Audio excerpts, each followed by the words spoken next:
to make living itself an art. That is the goal. Henry Miller. Welcome to Deep Dive Creatives, a podcast that celebrates creativity. If you appreciate podcasts that promote creativity, please take a moment to subscribe to this podcast and click on the notification bell to be notified when the next episode is available. If you're watching this on Rumble, you can click on that little green follow button. You can follow this podcast on Spotify and Apple Podcast as well. Meet Jack Shay. First of all, I was promised flying cars. All right, where are my flying cars? Jack is an educator with insights about creativity that you may have never heard before. You definitely want to settle in for the entire episode and leave a comment to let me know what you think about the state of creativity. Jack's creative journey began with a love of comic books. Comic books were really enjoyable to me. You know, they're kind of like our modern mythology in America. So I love comic books and love reading. I wanted to draw comic books, so I would try to draw the characters Spider-Man and Batman and things like that from the comic books. And I was like, oh, it'd be kind of cool to be a comic book artist. I grew up in an environment where you were told you have to get a real job. Like, it's fine to have a hobby, right? Yeah, if you like to draw all the time. Draw, but have a real job so you can actually pay your bills. Otherwise, you're going to be a starving artist. That's what my mom used to always say. That advice may have tempered his comic book artist career, but it didn't slow down his love of creativity. In high school, he took every art class he could, which eventually led him to pottery classes. We had a ceramics program at my high school, and that was something that I actually was decent at. And I felt like I was better at throwing pottery than I was at drawing. So I did a lot of pottery when I was in high school. Sometimes I may or may not have missed my other classes to be in the pottery studio. So that was kind of cool because, again, that's something very different from drawing, but it's still a means for me to make something, especially something useful. I mean, pottery is a lot more useful in the day-to-day than just a drawing of Spider-Man that you made that morning. After high school, Jack attended college, working his way through college as a pharmacy tech, which gave Jack a strong conviction that he would definitely not pursue that profession as a career. In a few weeks here, I'm going to watch Groundhog's Day again on February 2nd, as is our tradition in our family. If you can't relate to Groundhog's Day, be a pharmacy tech for a few years, because suddenly you wake up in the morning and you're like, wait a minute, I just did this exact same thing yesterday. I was literally doing the same exact thing every day. It got really tedious and boring, and there's zero creativity. There's zero creativity in that sort of thing. In college, the pursuit of art classes was his passion. All my elective classes were all, creative stuff. Graphic design, sort of a weird intro to filmmaking, more of like a theory class, but, it's just something to play around with. But I was really trying to focus on the reality of having to have a job and a career. So all art stuff is just backseat. It's something to do in my free time. Upon graduation, Jack found himself helping out with various construction projects in the church that he was attending. He was able to learn a lot of construction skills, but it didn't necessarily fulfill his passion for creativity, although he did appreciate the creative elements found in the building industry. I still think that there's something beautiful about construction, because you go to work in the morning, all there is this concrete slab, and then by the end of the day, you leave and there are walls where there weren't walls at, and that's so satisfying. That whatever is there wasn't there this morning when I got here. We made it be there, and that's cool. There's something very rewarding about that. Jack's undaunted pursuit of creative outlets soon led him to investigate the film industry. I started looking at places to go to school to learn film, and I stumbled across the Art Institute up in Portland, and it was better than living in LA. And I thought, hey, honey, look at this. I could go to film school. And she was like, okay, where's this coming from? So, okay, honey, whatever, sure. I think she wanted a break too. So, moved from Northern California, moved to Portland, lived in an apartment, went to school part-time, and got a job part-time, put myself through about 2 years of that. And then about my second year in school, one of my teachers, it was the end of my second year, one of my teachers had some work that somebody had given him, and he's like, hey, can you edit? And I was like, sure, I've taken both the editing classes. And he says, I want you to go meet this guy and talk to him. He has a project and they can probably get you paid. So I was like, okay. So I go to this little, very small animation studio in downtown Portland. And, I was like, yeah, Co sent me. And the guy, Jamie Haggerty, he's great. He's great. He's a great, closest thing I've had to a mentor, I think, in my entire time doing this. So he had a job for me, and he's like, yeah, so we'll pay you X amount. And it was a flat rate to cut together this animatic. And I was like, no problem. So I sit down. I think they gave me the week, and I was done in 2 days. And I was like, okay, I'm done. And he looked over and he's like, yeah, you are. Okay, great. A couple weeks later, they call me and they're like, hey, we'd like you to come in and have some more stuff we'd like you to work on. We're wondering if you'd be willing to work by the hour. Worst mistake of my life. Oh, I made a lot more money when I worked by the piece. And so the director, he just worked for the studio too. He's like, yeah, sure, charge him by the piece and see how that works out for you. At that time that I left school, the economy was also kind of starting to drag a little bit. Jack began to realize he needed to find more consistent work with better pay for one really important reason. My wife said, you're going to be a dad, and we're going to have a baby, so you need to get a real job. And I was like, fair enough, fair enough. So I found a job making minimum wage, grinding welds at a fabrication shop. And it was a very humbling experience. Because it was less money than I was making, but it was more work than I had. So I was like, it's kind of a wash, I'll have something to do every day, go punch my clock and do the thing. And it's not glamorous, but I'll do it because this is what my wife and my future family needs. Jack faithfully worked at that job until he got a job offer from a contractor that Jack went to church with. The contractor knew that Jack had construction experience, and Jack accepted the offer and worked construction for about the next 2 years. My wife decided we needed to move closer to Grandma and Grandpa, so we moved back to California. So leave my perfectly good job where I was getting somewhere, moved back to California, Northern California, where if you're not growing pot or working for somebody that's growing pot, you probably don't have a job. Always looking for the next adventure, Jack decided to buy a fixer-upper with a bit of a caveat. The last person who lived there was murdered in the house. So apparently, untimely death is a lifetime disclosure on the house. So I thought, okay, so if I buy this house and sell this house, I have to tell the next person, by the way, a few years ago, the former owner was murdered in the house. Completely fixed the house. Pretty much gutted it, almost inside and out. We lived in it for about 2 weeks.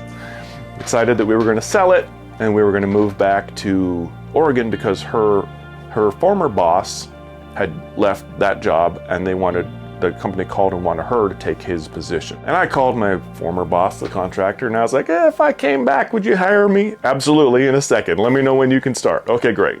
Growing weary of the Portland life and wanting to move closer to family, Jack's wife encouraged him to apply for a teaching job at a school in Salem, Oregon. This Career Technical Education Center, also known as CTEC, was looking for a film instructor. And despite the fact that it had been years since Jack worked in that industry, Jack was chosen for the position. The principal calls me and says, we want to hire you. It's like, oh man, a bunch of poor decision makers, I guess, or they're desperate. So I figured, well, there must have only been like 2 of us and it was a coin flip. Well, I find out years later that there were actually a lot of candidates. One of them had won multiple Emmy Awards. And it was like, and they still chose me. As Jack unpacks his thoughts on creativity, you will both be challenged and encouraged to continue your own journey down the wild path of creativity. Let's dive in.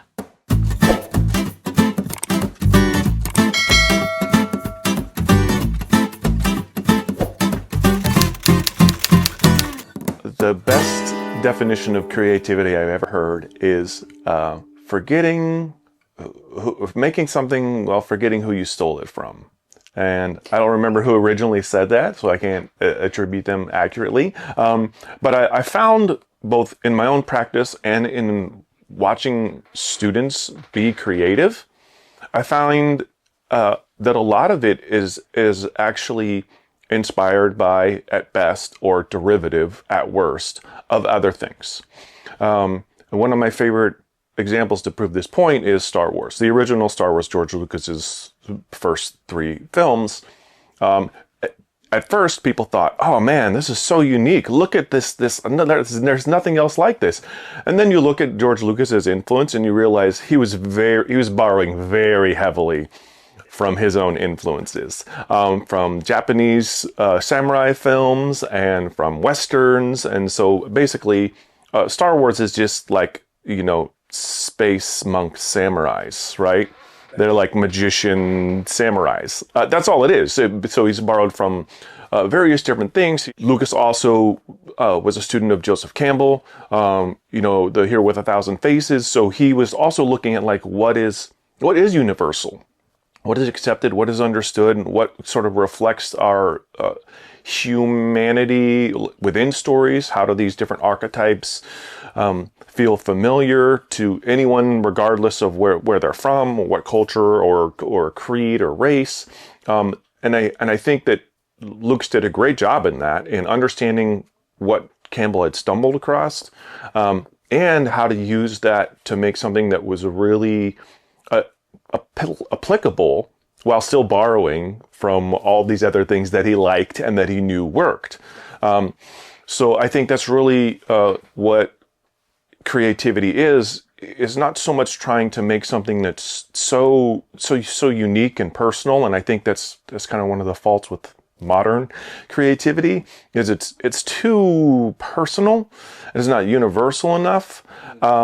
And typically it's not informed. It's not pulling from something else that's good. It's just like, I could just make my own whatever. And then they fail because they're not informed by something that works. They don't have sort of a universal appeal.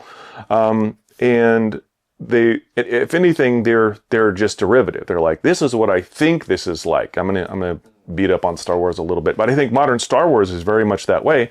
Modern Star Wars is kind of like a knockoff of what people think Star Wars is, with their own spin on it, right? Like, I'm going to take Star Wars, but I'm going to make it cooler by doing this. And then they make a Star Wars that nobody wants to watch, because the original appeal wasn't laser swords and weird aliens. The original appeal was Campbell, or Lucas understanding what Campbell had discovered about how to make stories resonate with the most people. Not how to make stories so personal to you that nobody else can appreciate them. I think my creative process is really a lot more like the design thinking process, right? I seldom have the luxury at my age to just make things for the sake of making them.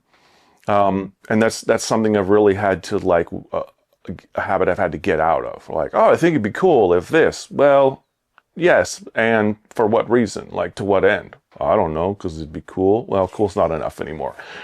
However, I think finding a problem that you can solve with the skills and experience that you have is far more valuable. So that's kind of the approach that I take, both at work and in the stuff that we make at work, but also personally. I think necessity is the mother of invention, and I think that's really my creative process, is not just what cool thing can I make or do or show, but how can I solve a problem for myself or for somebody else. Like right now, my family doesn't have a place to put our feet up in the living room. Well, wouldn't it be great if we had an ottoman or a coffee table? Yes, that solves the problem. And I get to use my creativity to do that. And I think I love commercials in that sense, because unlike a film where it's like, oh, let's try to make an interesting story and hope that other people watch it. Because specifically you have a client with a specific goal, or maybe they don't know what their goal is and you have to suss that out of them. But you have a client who has a specific goal or objective. So how can I use my creative skills to attain that, to help support your, whether it's brand awareness or, drawing attention to certain services they provide? How can I use my skills to help highlight that? I think my favorite thing about creativity is just learning new things. I have a condition that causes me to not be satisfied with pretty much anything ever. I mean, about myself. Other things are great, and I can appreciate those. But I always feel like there's just a little bit more. There's a little more. I could be slightly better at this if I spend a little more time doing it, or maybe I need to learn a little bit more about this in order to be able to really stack that into my skill set. So learning new things, I think is one of the joys, but also the pains of doing work, because learning takes time. And sometimes you don't have as much time to turn something around as you might like, because you really want to I really want to learn how to be better at this, but I don't have enough time to be great at it. I don't think I have a lot of inspiration to be an educator. That wasn't necessarily my specific goal. I took the job because what I noticed both in the construction industry and also in the film and video industry right now is that there's not a lot of skilled people coming in. And the flip side of that is a lot of high school students, they finish school and they, kind of like I did, they checked all their boxes, right? You finish high school and then you go to college, and then you finish college, and then by some magic of the alignment of the universe, you have a job. That doesn't work that way. What I've noticed that young people were missing was skills, right? They didn't have even the most basic skills, and they don't have opportunities. There's this pipeline that has been created that, you are this young person, you're a child, you're born, you have a lot of questions, you're very curious, you want to know about the world and how it works, and then education destroys all of that and then rebuilds you in their own image of what they think you should be, which is sheep, and then you go on being a sheep until years after college, maybe, when you realize, oh, what happened to that curious kid that wanted to know things? And now I'm just like, I accept all of the answers that I'm given because that's what I was conditioned to do for 12 to 15 years. I didn't like that. I think that students should be given options, and I think students should be conditioned on how to think, not what to think. So those were my two main goals. Create options for young people so that when they finished high school, they don't have now I must lockstep go to college and get a degree in useless thing that I won't actually go into the field, because statistically that's the case, right? I have a degree in psychology. There you go. When I was young, I had a few mentors. The first contractor that I worked for, he was a good mentor. I think both of the contractors that I worked for were good mentors as far as learning how to build, learning how to be efficient, learning how to think more about the big picture. And that's one of the things both of them encouraged me to do, is don't just be a cog in the machine, right? Any guy can show up and can drive nails and cut boards, but they'll do that for the rest of their lives. If you can't start thinking about the bigger picture and how you can apply your skills in a broader way to serve more people, solve bigger problems, then you're gonna work until you die, and that'll be it. So I appreciate both of them kind of pushing me to not just be complacent, to just come and punch my clock, but to also be thinking about how can I better myself, and how can I use the skills that I acquire to basically raise my own net worth or expand the capacity of what I'm capable of. Now, unfortunately, in the film sector, I wish that I had more mentors, because I feel like when I started this job, I actually realized how much I didn't know. There's still so much that I didn't know because I didn't have a lot of mentorship. I mean, a few guys here and there. It's kind of like music. It's the same problem with music. When I started learning how to play instruments, I just taught myself. And it was great because you're like, oh, look, I learned how to play this song. But then you realize when you're 45 years old that you still have terrible technique. You have almost zero ear training. right? Because all you did was learn how to do these things, and there was nobody there, to tell me like, no, you need to be better. Your hands shouldn't be moving so much. You shouldn't be going up and down the neck. You should be going across. But there was nobody there to tell me those things.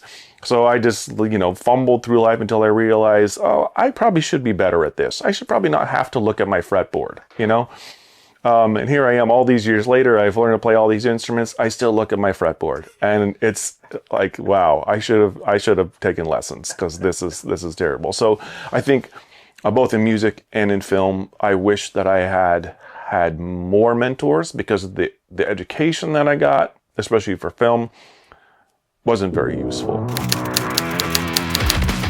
I think overcoming challenges, I'd say there are some universal approaches. What I've learned is probably that the biggest obstacle that I face is me.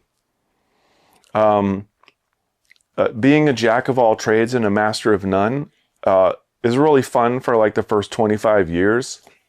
But as you get older again, and then you realize that like you've done all these things and you should be better, you should be more proficient, should have a higher technical capacity than you do now, something is wrong. And I think that's the trade-off for me, has been that I have never taken the time to take one thing to mastery. I get proficient, and then I'm good enough. I can move on to the next thing. Let's learn something new. And so the biggest challenge for me is to overcome that sense of like, well, it's probably good enough. I'm probably good enough that I could get by on this.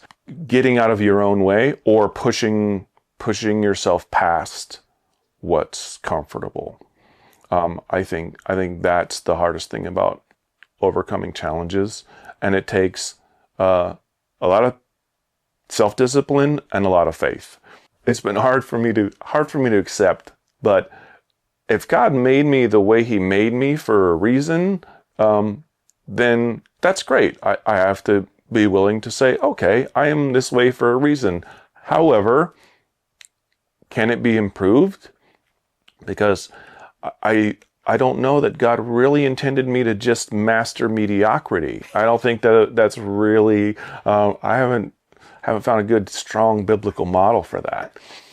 So I think that it's knowing yourself and being willing to push past yourself, but also seeking God in where do I need to grow. When things don't work out, I probably blame myself. Circumstances come up. So I think it's martyrdom, self-martyrdom, to be like, well, obviously I'm the problem, why everything is the way it is in my life. But the rain falls on the just and the unjust. Sometimes things just don't work out. But oftentimes when things don't work out, like the project I just had to pull the plug on this last week, which was a huge disappointment to me, but also I think, from my own perspective, I didn't weigh the cost enough. And I think I wasn't planning far enough ahead. You think it's going to be different, right? Like, I'm going to do this, it's going to work this way, and then it doesn't work that way. And then you're like, okay, change of plans. So what are my options? I can bullheadedly continue trying to force this square peg into the round hole, or I could admit that this is not going to work, and take my licks on that. Or I can also learn from this. I could say, yes, I probably made a mistake, or at least I was short-sighted. I can't say the whole thing was a mistake, but what can I learn from this? Because the worst lessons are the ones that you don't take anything away from. I mean, that's really like stupidity verging on insanity, right? So when things don't go through, when things fall through or aren't received, I mean, I've made things that went over like a lead balloon, and I thought they were great. So whenever things don't work out, it becomes, a season, not too much of a season. I don't want to like wallow in all these things because that's not productive either. But it's definitely an opportunity to assess and say, why was I doing this? Who was this for? What was this for? And I think that's kind of the problem with when we think that art is design or design is art. When we kind of confabulate those things, and then at the end, like what did come out of this? Because there's always the silver lining, to be cliche. But even in this most recent project, I learned a lot. I learned a lot about what I did well. I learned a lot about what I didn't do well. And I think really the main fault was probably me trying to wear too many hats. Creativity is almost like another biological compulsion. I can't go for very long without making something. And I think that's actually one of the hardest things about filmmaking is that it takes so long. Unlike, showing up at work and building a wall, and now you built a wall today, you show up at work and you do this thing, and then you marked out the top and bottom plate. That's all you did all day long is marked out the top and bottom plate. And then tomorrow you have to come back and lay out the studs. And then the next day you'll come back and you'll nail some together. And then maybe you'll put some headers in. So everything takes a lot longer. So there's a lot less of the satisfaction of seeing what you've made until weeks, months, whatever, days later, when it all kind of gets assembled, and then, finally, after all this work, I have this 30-second commercial to show for all of my labor. But the compulsion is still there. The compulsion is to create, to make things. And I like to think it's because we are made in God's image, and God is a creator. God is a maker. He apparently continues making the universe. He's not even bored. Which is great, because like some people are like, yeah, I'll make a thing and then I'll be done, and that'll be it, But God continues to create. He continues to create people, continues to expand the universe, and being made in that image, I think that's kind of the biological compulsion that I have is to make things, whether it's making breakfast. I mean, I love to cook. I want to be the one who does the most of the cooking at our house because I like to make things. Even if making is just like cooking eggs and toast and things like that, I'm still making something. My creative personal philosophy is, what skills or knowledge do I have that I can apply to solving a problem or improving something? I'm too old to do things just for the sake of doing them anymore. I mean, when I was younger, I had time and resources and my back wasn't as sore. I could do all sorts of stupid things just to do that. And I did. Boy, did I ever.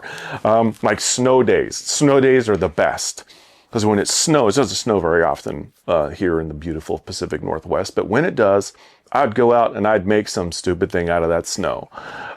Every time it snows, I could go out there and make some goofy thing. I made a big arch one year. My daughter and I made like this large cat shape coming out of my windshield on my car one year, so it looked like there's like a giant jaguar, looming through my windshield. Stuff like that. For no reason. No reason at all. It's going to be gone tomorrow, right? But as I get older, like, unless the problem I'm solving is I want to do something fun with my daughter.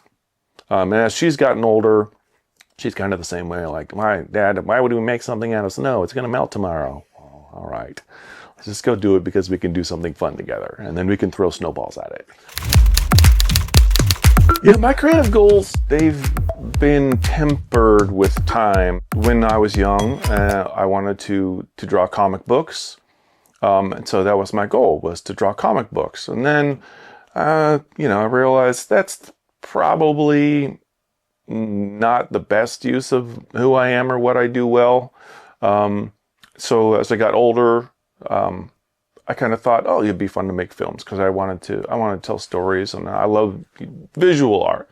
But as I've gotten older, I realized films are a headache. It's like trying to eat an elephant, you know. Sure, you can slowly over time with a lot of barbecue sauce. My goals have become a lot simpler and short term, especially like with work. Like my goal with work is to just continue to stay relevant and help the make sure that the things that the students are learning are actually going to be valid and useful for them moving forward. And that's really a short-term goal because this industry changes so much. Everything moves so fast, and especially right now, things are moving so fast. It's hard to know, like, is any of this going to be relevant? You know, how do we prepare young people for a future in this industry when the industry doesn't even know what it's doing? You know, it's a challenge, but having more smaller short-term goals is kind of where I'm setting my sights right now. Being more prepared personally and creatively to face whatever opportunities or challenges come, that's my goal. I think the greatest threat to creativity is screens. By screens, I mean the television screen, the computer screen, and the most abominable of all of them, the screen that you carry around with you everywhere that you go. I have seen, even in the short 8-9 years that I've been teaching, I've seen cell phones become so ubiquitous that the kids don't even know what to do without them. The first week of this school year, for the first few weeks, there was a complete cell phone ban in schools. Okay. And it was very fascinating to walk around the school and see all these students just staring into space, like just lost, just like they didn't know what to do with themselves. Like what's rattling around in your brain right now? You just like imagining being on your phone, or wondering what your friends are posting to Instagram? Is that what's going on right now? And in this information age, which is now moving into the AI age, kids, especially young people, they talk about derivative. Man, I haven't seen an original idea in 5 years.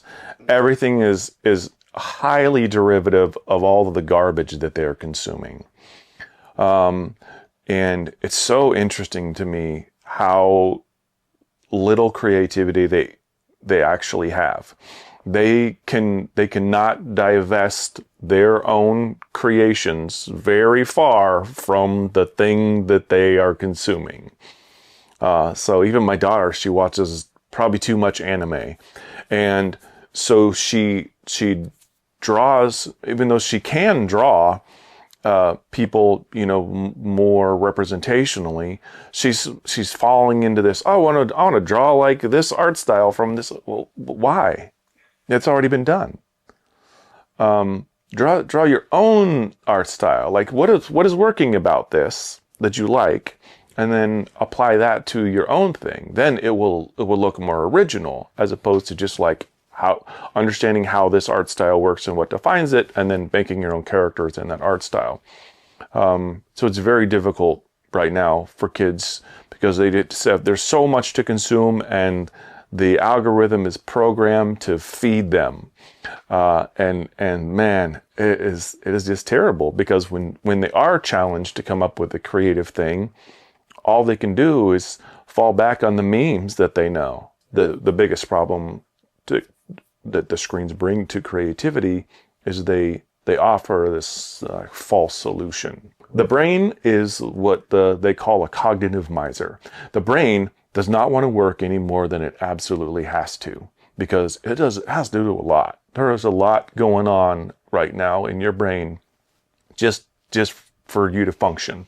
So any opportunity your brain can take to like minimize a task, it will.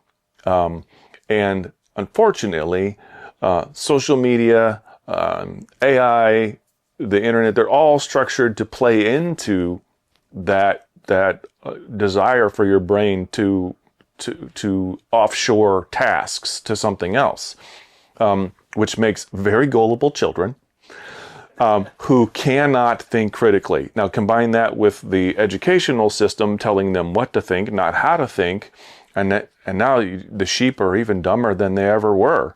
They're uninformed, they're misinformed, and they don't have the ability to use logic or reason or actual creativity.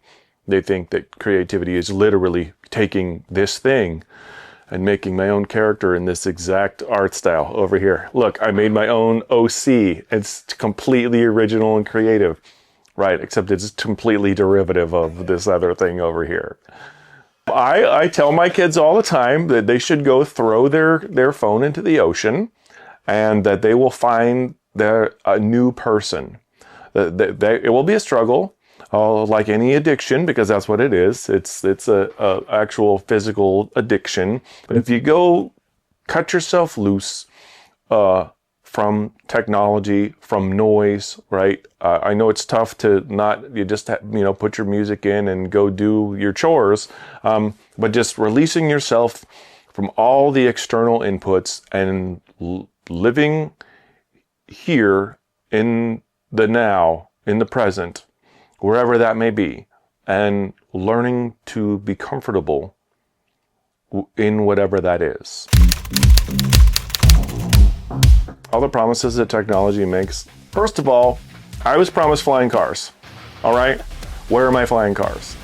But really, this is what I find most interesting.